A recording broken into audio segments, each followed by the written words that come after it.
Hôpital Yalgado Ouedraogo de Ouagadougou. Ce lundi 30 septembre en fin d'après-midi, c'est un hôpital qui se remet peu à peu après le retrait des eaux de pluie qui avaient envahi une partie de son dispositif. C'est essentiellement les services de première ligne, notamment les urgences médicales qui ont été le plus envahies par l'eau, avec la médecine nucléaire, le laboratoire de biologie et bactériaux, et puis tous les services qui sont en tout cas aux alentours des urgences.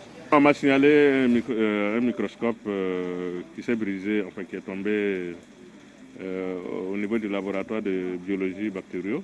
À notre arrivée, il n'y avait plus d'eau certes, mais il aurait fallu la promptitude des services de nettoyage, même du personnel soignant et des accompagnants pour vider les eaux des salles de soins, comme c'est le cas ici au service des urgences, au laboratoire de bactériologie ou encore à la salle de grande réanimation où cette machine aurait été complètement noyée.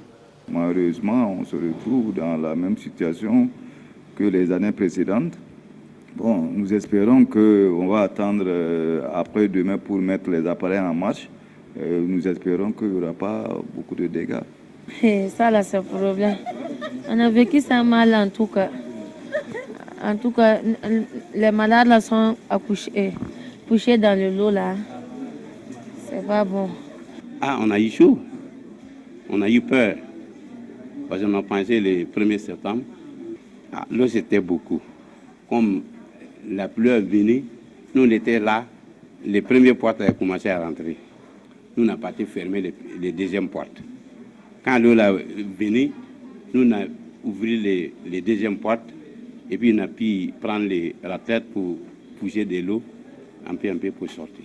Cela fait quand même plusieurs fois que le plus grand hôpital public de référence du Burkina connaît des cas d'inondation après celui du 1er septembre 2009. Et la question qui titille les lèvres, ne faudra-t-il pas songer à revoir le dispositif physique de l'hôpital? Ce problème dépasse le cadre du DG que je suis. Il y a un vrai problème, effectivement, à Yalgado, c'est que nous subissons les conséquences des eaux qui devraient normalement passer le long de la voie. Il se trouve que tous les caniveaux le long de cette voie sont bouchés. Et ça dévie, malheureusement, toute l'eau à l'intérieur de l'hôpital. Ce qui est certain, le ministre de la Santé était sur le lieu, nous a-t-on confié. Mais malheureusement, vous ne verrez pas ces images, car nous sommes arrivés après le passage du ministre. La raison principale, rallier l'hôpital Yalgado, c'était la croix et la bannière. Chidar par là, embouteillage tout le long des différentes artères qui mènent à Yalgado, c'était un calvaire.